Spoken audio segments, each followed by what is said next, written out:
Os invito a que abráis vuestras Biblias por Colosenses, capítulo 2. Vamos a estar hablando de los versículos a partir del...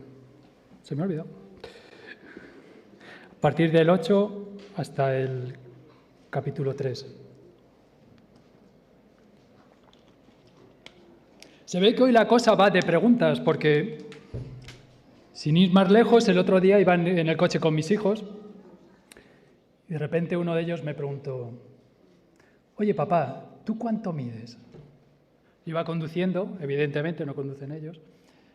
Digo, hombre, pues yo mido 1,80 m, 1,81 m, más o menos, el de atrás. ¡Buah! Yo pensaba que eras más alto, yo pensaba que medías como 1,90 m o algo así. Digo, bueno, hijo, no te preocupes, tú seguro que vas a ser más alto que yo, seguramente vas a ser más sabio que yo, y hoy por hoy yo creo que eres ya más inteligente que yo, así que no te preocupes. Pero el que tenía sentado aquí a mi lado dijo con toda la convicción del mundo que os podéis imaginar: yo ya he conseguido todo lo que quería. De verdad que mi primera reacción fue como... Digo, ¿qué es eso que has conseguido? ¿Qué es lo que tienes? Medir 1,40 m para poder subirme a todas las atracciones de la Warner. La verdad que eso me hizo pensar y me trajo a mi mente una pregunta que me golpeó y aún hoy me sigue golpeando. Y la pregunta es esta: ¿cuánto mides espiritualmente hablando? ¿Estamos creciendo en el conocimiento de Dios? ¿Estamos creciendo? ¿Estoy creciendo en la gracia de Dios? Porque realmente el crecimiento espiritual es una señal importantísima en la vida del creyente. Es una señal de salud y de prosperidad espiritual. También de felicidad y de bienestar, independientemente, y eso es algo que hoy ha salido durante toda la reunión, y muchas cosas de las que voy a decir aquí vosotros ya las habéis dicho también, y por eso estoy gozoso de estar hoy aquí con vosotros, independientemente de las circunstancias y de las situaciones que estemos viviendo.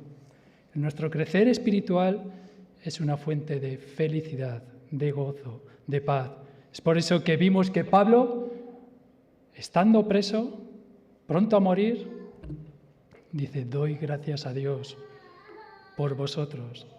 Estoy gozoso, estoy feliz. Todo esto está estrechamente relacionado con el hecho de conocer a Dios. Es por eso que Pablo está tan preocupado con los colosenses, que ellos puedan crecer en el conocimiento de Dios. Empezaba esta carta en el capítulo 1. Habiendo oído de la fe de los colosenses, no cesamos de orar por vosotros y de pedir que seáis llenos del conocimiento de su voluntad en toda sabiduría e inteligencia espiritual, para que andéis como es digno del Señor, agradándole en todo, llevando fruto en toda buena obra y creciendo en el conocimiento de Dios. Y luego un poco más atrás, en el versículo 28, dice: para presentar perfecto en Cristo Jesús a todo hombre. ¿Puede haber algo mejor para este mundo? ¿Puede haber algo mejor para mi vida y para la vida de los que me rodean? Que mi vida manifieste el amor, la paz, el gozo, la fe, la benignidad, la bondad, la mansedumbre, la templanza, que solo Cristo puede dar por medio de su Espíritu. Y de esta forma conocer a Dios. De esta forma conocer a Dios, y mejor no solo conocerle a Él, sino también darle a conocer. Pablo sabe que esto es lo mejor y lo más importante.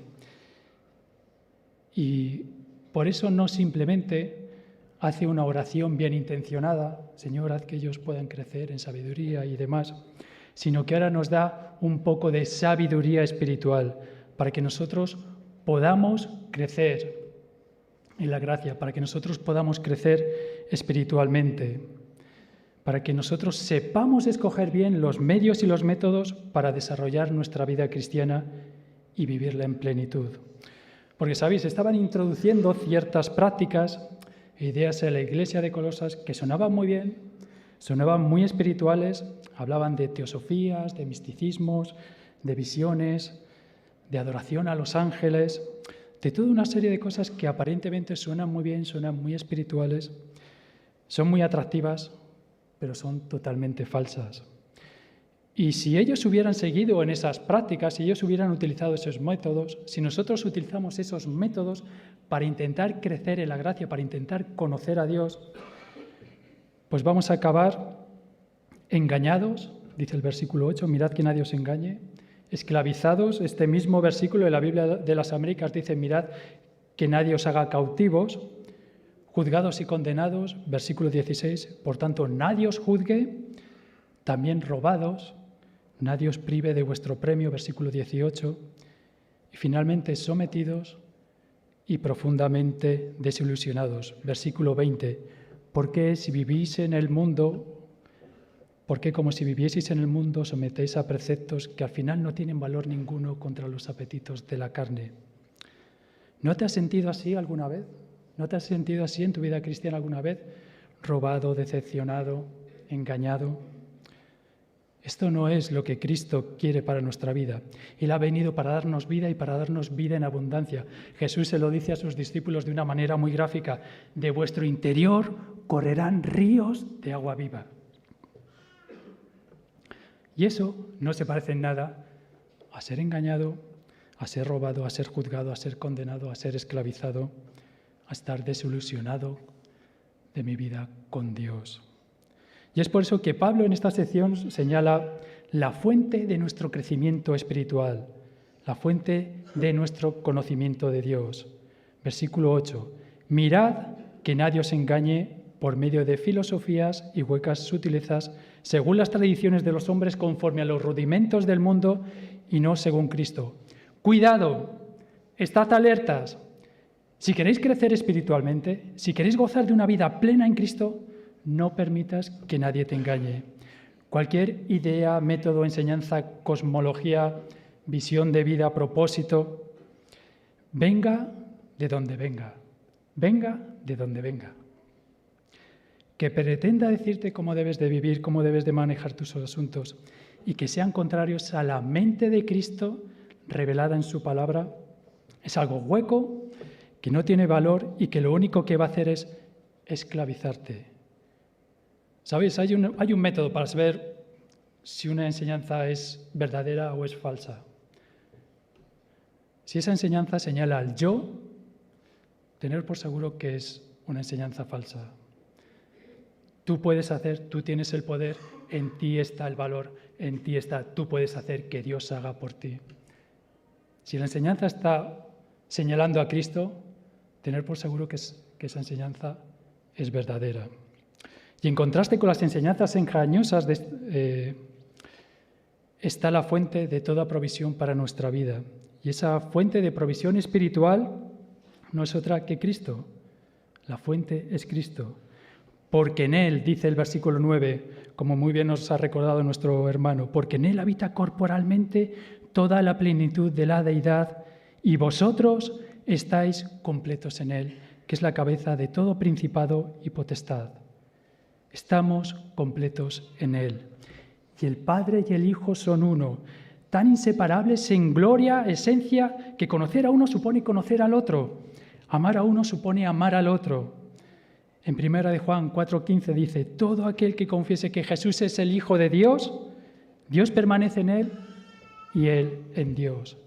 Estamos completos en Él, no nos falta nada, no necesito más. No sé si hay algún matemático en la sala y estará de acuerdo conmigo en esto que voy a decir o no, pero Cristo más nada es igual a todo para nosotros.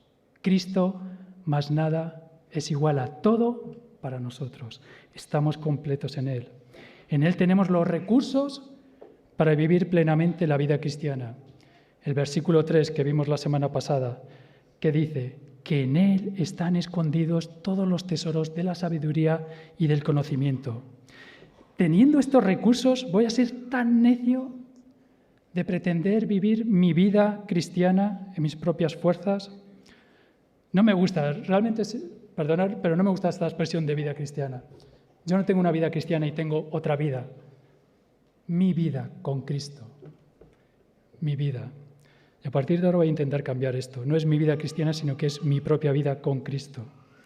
Voy a intentar de vivirla a mis propias fuerzas en el propio pensamiento que yo tenga de, bueno, pues, cómo debo de manejarme mi propio concepto de quién es Dios, de cómo es Dios, dejándome influenciar por modas de pensamiento, ideologías, que realmente lo único que van a hacer, y es algo que experimentamos y que vemos, que hemos visto a veces en nosotros y en otras personas, lo único que van a hacer es engañarnos y esclavizarnos. De ninguna manera. De ninguna manera. Creo que a veces nos olvidamos en el día a día de lo que Cristo ha hecho por nosotros, del por qué puedo proclamar que estoy completo en Él. Es por eso que es tan importante venir los domingos a la iglesia. Es por eso que es tan importante participar del pan y del vino. Son símbolos que nos recuerdan lo que Cristo ha hecho por nosotros en la cruz. Y esto mismo es lo que Pablo ahora quiere recordarles a los colosenses. ¿Cuál es su posición delante de Cristo? ¿Por qué pueden decir que están completos en Cristo? Pablo los recuerda. Voy a ir al versículo 13 que dice: y a vosotros, estando muertos en el pecado y en la incircuncisión de vuestra carne, os dio vida juntamente con Él. Os dio vida eterna, vida auténtica, vida abundante. Si hoy podemos decir que estamos completos en Cristo es porque Dios, Jesús, solucionó el gran problema que tenía el hombre, que hemos reflejado en este versículo. En este versículo vemos que la problemática de nuestra muerte espiritual era doble. Por un lado, estábamos muertos en nuestros delitos, en nuestros pecados, porque la paga del pecado es muerte. Y por otro lado, muertos en la incircuncisión de nuestra carne. El problema no solamente de actos puntuales, de desobediencia, de transgresión, sino de toda una naturaleza pecaminosa. En definitiva, un hombre sin Cristo es un zombi. Es alguien que no vive espiritualmente, no tiene vida espiritual. No tiene vida. Y como un zombi le es imposible comunicarse con Dios, le es imposible conocer a Dios. ¿Cómo ha resuelto Cristo este doble problema? El problema de nuestra carne pecaminosa y el problema del pecado. Primeramente, el Señor nos quitó el cuerpo de carne mediante la circuncisión de Cristo. Versículo 11. En Él también fuisteis circuncidados, no con circuncisión hecha a mano, al echar de vosotros el cuerpo pecaminoso carnal en la circuncisión de Cristo.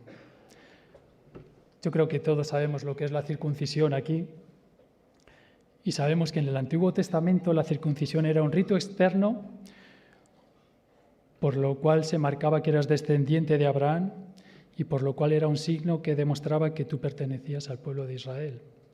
Pero la circuncisión en el Antiguo Testamento también tiene otro significado que a veces olvidamos, que además simboliza algo más profundo, un cambio de corazón operado por Dios en el mismo asiento de mi personalidad. Deuteronomio 36 dice: y circuncidará Jehová tu Dios tu corazón y el corazón de tu descendencia, para que ames a Jehová tu Dios con todo tu corazón, con toda tu alma, a fin de que vivas. Y la circuncisión de Cristo se refiere a este aspecto, el rechazo total del viejo hombre que ocurre cuando nos unimos con el Señor Jesucristo en su muerte. Gálatas 2:20, con Cristo estoy juntamente crucificado. Ya no vivo yo, mas vive Cristo en mí. La vida espiritual que tengo ahora no es producto mío, es algo que Cristo me ha dado. Y lo que vivo en la carne, lo que vivo en mi debilidad, lo vivo en la fe del Hijo de Dios, el cual me amó y se entregó a sí mismo por mí. Estamos crucificados con Cristo. El viejo hombre pecaminoso carnal ha muerto. Los que son de Cristo han crucificado la carne con sus pasiones y deseos. Sigue diciendo Gálatas. Esto es la circuncisión de Cristo. Mirad, nosotros hemos pasado por el juicio de Dios. Los que creemos en Cristo hemos pasado por el juicio de Dios y nuestro viejo hombre ha sido condenado y ejecutado. Pero estando en Cristo hemos salido a vida nueva. Esto es lo que de alguna forma nos muestra la historia del arca de Noé. El juicio de Dios, el diluvio, cae sobre los hombres y Noé está en medio de ese diluvio con su familia, está en medio del juicio de Dios, pero está en un arca, está protegido. El juicio de Dios pasa y Noé sale a una nueva vida. Estaban en el arca, nosotros al estar en Cristo hemos salido también a una nueva vida. Y precisamente esto es lo que representa el bautismo. Por eso después de hablar de la circuncisión de Cristo añade, sepultados con Él en el bautismo, en el cual fuisteis también resucitados con Él mediante la fe en el poder de Dios que le levantó de los muertos. El bautismo ilustra esta tremenda realidad de la que estamos hablando. Cuando nos sumergimos en las aguas, representamos que hemos muerto con Cristo, y cuando salimos de las aguas, igualmente representamos que hemos resucitado con Cristo. Cristo ha resuelto el primer problema, el de la circuncisión de la carne. Este viejo hombre ha sido muerto, ejecutado y destruido. Hemos salido a una nueva vida. ¿Cómo? Mediante la fe en el poder de Dios que le levantó de los muertos.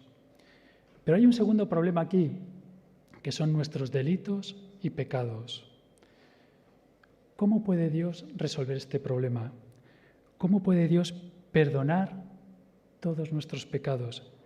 Si simplemente nos perdona, ya no es justo. Si un Dios santo llama al malvado a tener relación con Él, a tener comunión con Él, pues deja de ser santo. ¿Cómo un Dios justo puede perdonar a los hombres y seguir siendo justo? ¿Cómo un Dios santo llama a los hombres al arrepentimiento, a tener comunión con Él y seguir siendo santo?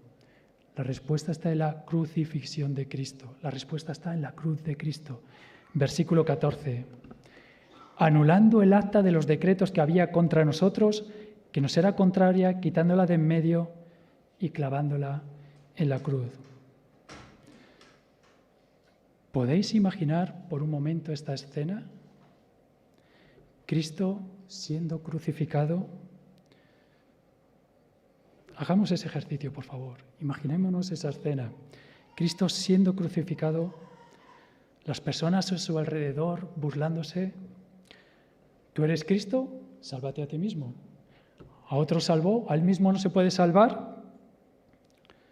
¿Oís las burlas? ¿Oís el ruido del martillo?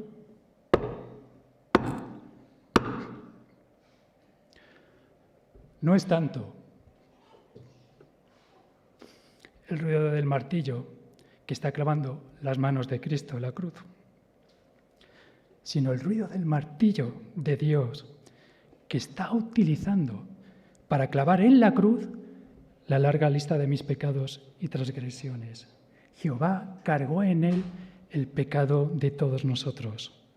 Os dio vida juntamente con él, perdonándoos todos los pecados. Versículo 14, anulando el acta de los decretos que había contra nosotros, que nos era contraria, quitándola de en medio y clavándola en la cruz.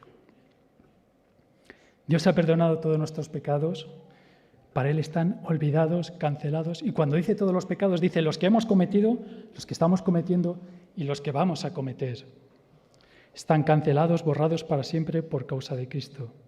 Esta es una realidad gloriosa. Y no solamente ha perdonado nuestros pecados, sino que ha desarmado aquellos elementos que tanto nos quieren incitar al pecado. Es cierto que Satanás está como león rugiente mirando a quién devorar, pero no es menos cierto que el versículo 15, y despojando a los principados y a las potestades, los exhibió públicamente, triunfando sobre ellos en la cruz. Estando muertos, Cristo nos ha dado una nueva vida, ha perdonado nuestros pecados, pagando por ellos en la cruz, ha desarmado aquellos elementos que buscan nuestra perdición. La obra de salvación es una obra completa y acabada. Estamos completos en Él, que es la cabeza de todo principado, potestad. Por eso podemos decir que estamos completos en Él. Es por eso que crecer en la gracia no significa que el creyente pueda crecer en lo que a su seguridad o aceptación delante de Dios. Nuestro estado delante de Cristo no admite grados de aumento o de disminución. Nuestra posición delante de Dios es clara. Estamos completos en Él, estamos unidos a Cristo, estamos justificados, estamos perdonados, estamos regenerados, hemos sido regenerados, somos nuevas criaturas. Entonces, claro, ¿qué es crecer en la gracia? J.C. Riley, los del Club de Lectura seguro que lo conocen, explica el crecer espiritualmente en estos términos. Cuando digo que un creyente crece en la gracia, quiero simplemente decir que su conciencia del pecado es más profunda, su fe más robusta, su esperanza más firme, su amor más leal y la espiritualidad de su profesión de fe más evidente. Y para que esto sea una realidad en la vida de los colosenses, para que sea una realidad en nuestras vidas, Pablo ahora nos muestra 3 métodos falsos y dañinos que debemos de evitar. Yo he titulado esto lo que son los enemigos del Evangelio. Primer enemigo del Evangelio, el legalismo. Versículo 16. Por tanto, nadie os juzgue en comida o en bebida o en cuanto a días de fiesta, luna nueva o días de reposo. Todo lo cual es sombra de lo que ha de venir, pero el cuerpo es de Cristo. Los falsos maestros enseñaban que era imprescindible guardar estrictamente las leyes judías sobre comidas, fiestas, preceptos, como no manejes, ni aun gustes, ni aun toques, sino para la salvación como tal, al menos para vivir una vida plena. Y Pablo les dice que esos preceptos apuntaban a Cristo, mostraban lo que ya hemos visto anteriormente, que era imposible que el hombre por sí mismo pudiera acercarse a Dios. Era imposible vencer al pecado y sus consecuencias. Pero ahora que hemos muerto al pecado y resucitado una vida nueva, nuestro cuerpo es de Cristo. El legalismo exalta el yo. Por eso es tan atractivo. Y el legalismo está aquí entre nosotros. A mí esto me golpeó con muchísima fuerza. El legalismo exalta el yo. Es muy atractivo. Sin darnos cuenta, nos hace intentar ganar méritos más bien que glorificar a Dios por lo que ha hecho. Y el poder empleado para obedecer no es el poder que nos da el Espíritu Santo, sino que es el poder de nuestra carne. De ahí que se autoproclame con derecho a juzgar a los demás, de mirar a los demás por encima del hombro. El camino verdadero del crecimiento espiritual, el crecimiento espiritual auténtico, consiste en hacer la voluntad de Dios, no porque nos está impuesto a través de un sistema de normas y leyes, sino porque le amamos y queremos agradarle y queremos vivir para su gloria, tener pasión por Cristo, amarlo profundamente, desear agradarle y hacer todo lo que pueda de mi parte,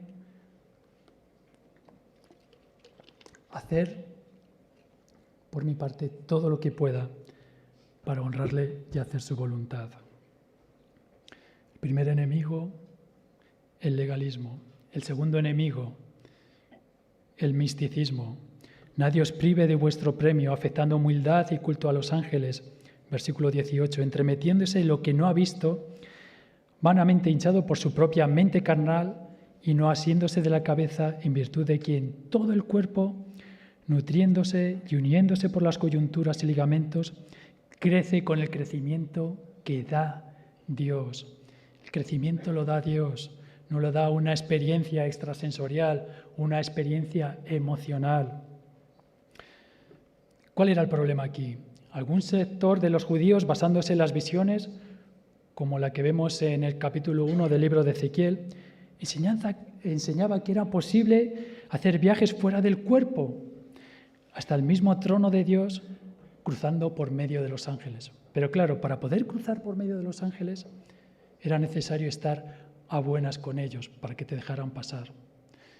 Y para poder estar a buenas con ellos, pues tenías que afectar humildad y rendirles culto. Eso era una práctica de misticismo. Y sabéis, muchas personas confunden lo que es ser espiritual con el misticismo. El tener una experiencia mística no te hace más espiritual, no te hace estar más cerca de Dios, sino acaso todo lo contrario. ¿Qué es el misticismo?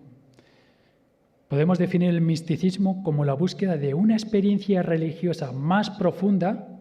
Qué bueno, una experiencia religiosa más profunda.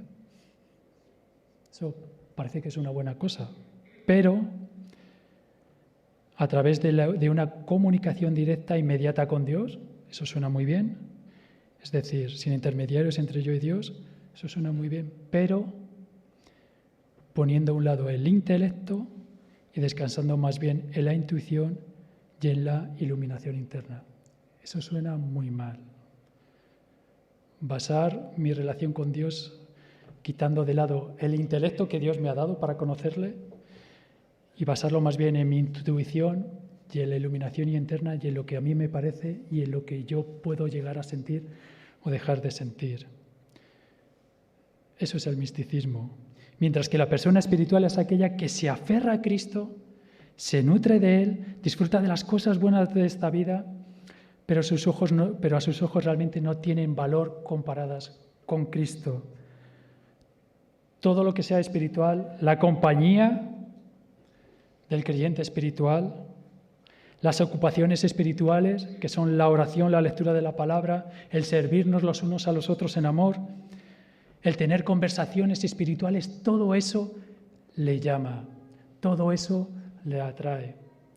Eso es ser espiritual.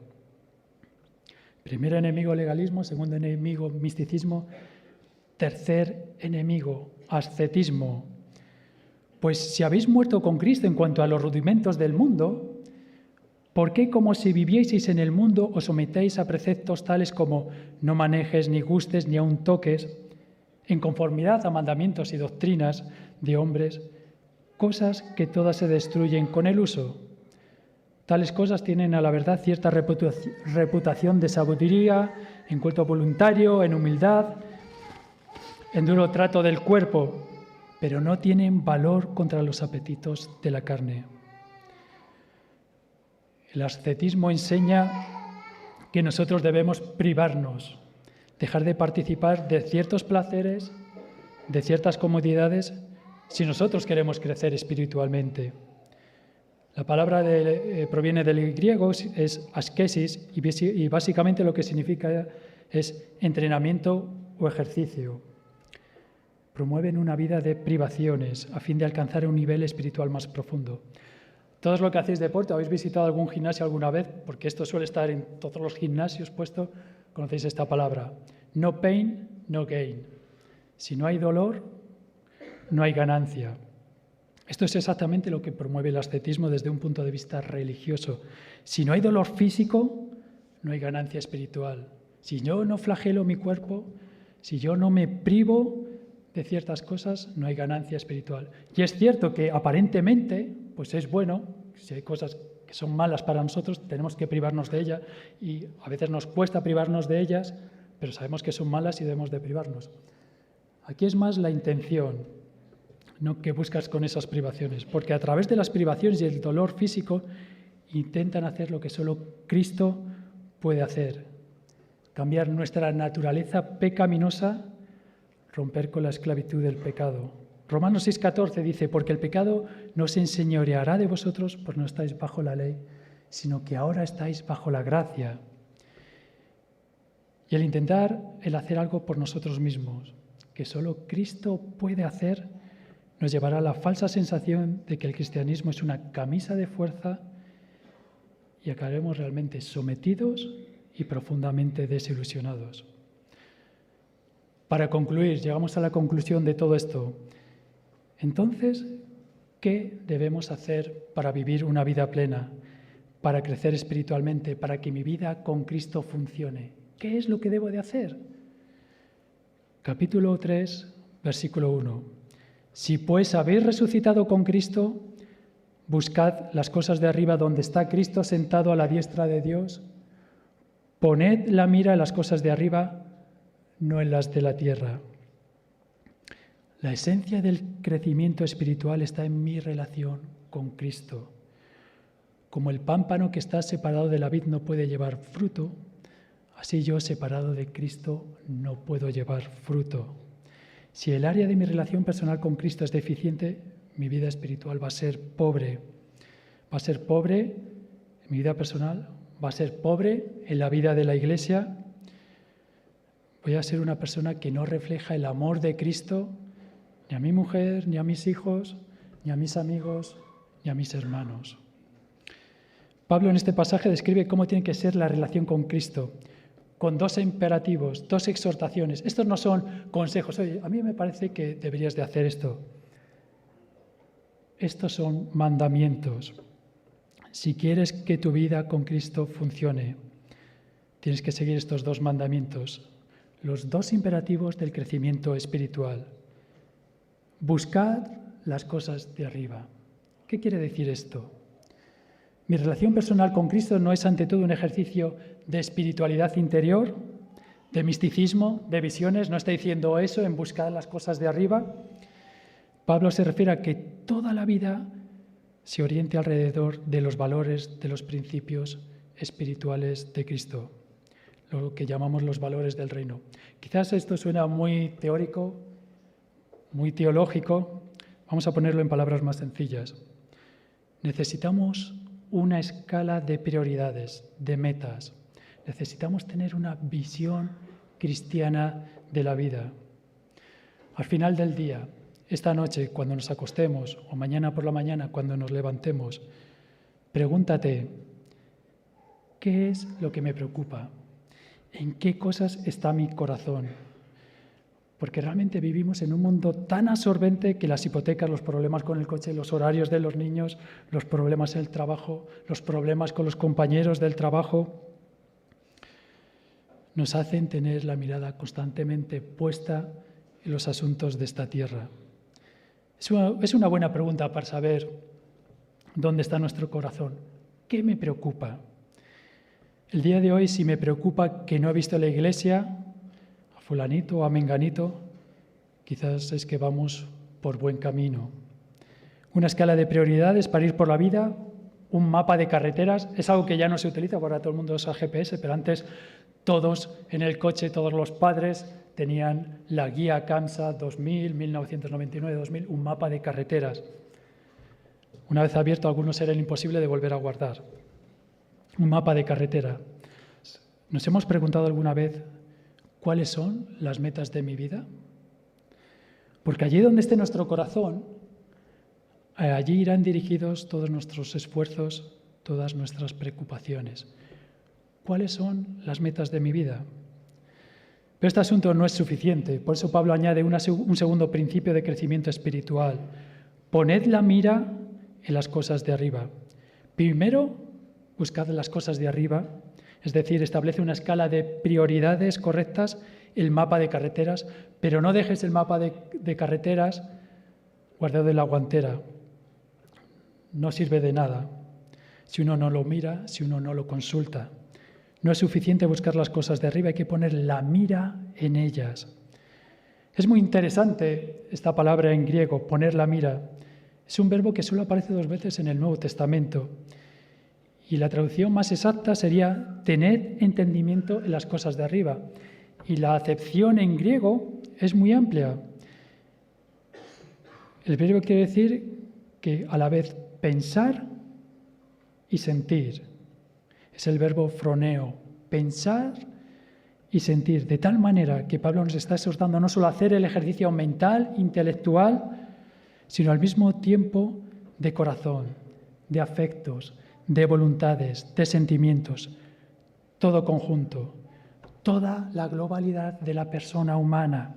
Tener entendimiento de las cosas de arriba implica poner mi corazón, implica poner mis intereses en las cosas del cielo. En la vida de Moisés se menciona en Hebreos 11 2 grandes secretos de su vida. Porque se sostuvo como viendo al invisible y porque tenía la mirada puesta en el galardón. ¿Dónde está mi entendimiento? Mis sentimientos, mi afecto. El énfasis está en poner el corazón en vivir para Cristo. Cuando esta noche me acueste o hago una lista de mis preocupaciones, debería añadir una pregunta detrás. ¿Qué diría Cristo de estas preocupaciones? ¿Se reiría? Mirad, cuando yo estaba pensando en esto, me di cuenta de una cosa acerca de mis preocupaciones. Que si Cristo las viera, se reiría. ¿Sabéis por qué? Versículo 3. Porque habéis muerto y vuestra vida está escondida con Cristo en Dios. ¿De qué te preocupas? Solo hay una cosa de la que tienes que preocuparte, porque cuando Cristo vuestra vida se manifieste, entonces vosotros también seréis manifestados con Él en gloria. Este es el galardón en el que tenía puesta la mirada Moisés. Estar por la eternidad con Cristo, compartiendo su gloria. Este es el propósito por el cual fuimos creados, glorificar a Dios y gozarnos en Él por siempre. Crecemos en la gracia, en nuestra profesión de fe, las cosas que conciernen a nuestra paz, en lo que hace referencia a nuestra santidad. Crecemos. Dejo con vosotros las últimas palabras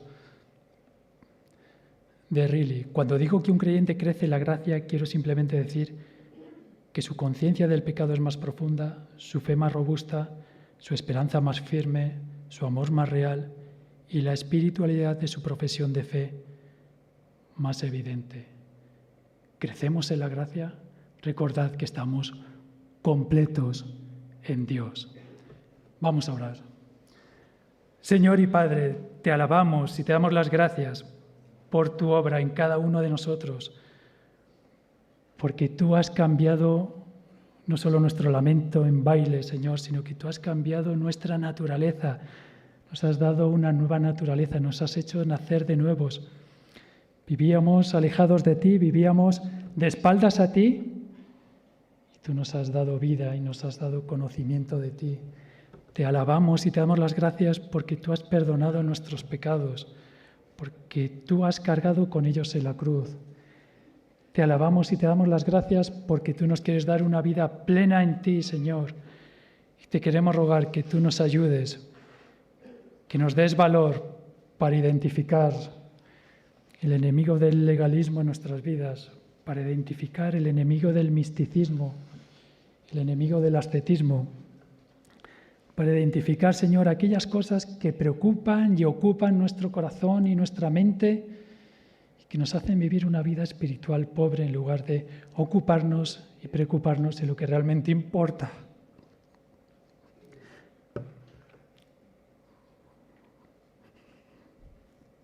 Bendito seas, oh Padre, en el nombre de tu Hijo. Amén.